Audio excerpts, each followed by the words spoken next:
ಈಗ ನಾ ಒಂದು ಮಾತು ಕೇಳ್ತೇನೆ, ನೀವೇ ಇಲ್ಲಿ ಕೈ ಎಷ್ಟು ಮಂದಿಗೆ ನೀವು ತಿನ್ನೋ ಆಹಾರದ ಮೇಲೆ ವಿಶ್ವಾಸ ಐತಿ? ನನ್ನ ಆಹಾರ ಚಲೋ ಐತಂತ ಹೊಳ್ಕಲ್ ಗಾಡಿ ಒಬ್ಬರಿಗಾರೆ ಎತ್ತಿದ ಕೈ ಹಿಂಗೆ ನಾತಾವ ಹಂಗಿದ್ರೆ ಆಹಾರ ಯಾಕೆ ಹೊರತು ಮಾತಾಡೋದು? ಹಾಲಲ್ಲಿ ಚಲೋ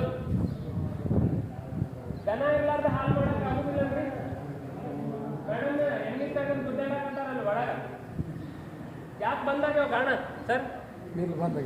ಯಾಕೆ ಬಂದಾಗ್ಯಾವ ಅಷ್ಟೇ ಅಲ್ಲ. ನಾವು ಕೇಳುದು ಅಂತ ಬಂದ್ ಮಾಡಕ್ಕೆ ಇವತ್ತಿನ ಒಂದಂತೂ ಅದು ಬಹಳ ದೊಡ್ಡ ಆಯಾಮದವ್ರು ಹೋರಾಟ ಆಗ್ತೈತೆ, ಅದಕ್ಕೆ ಮಾಡೋಣ.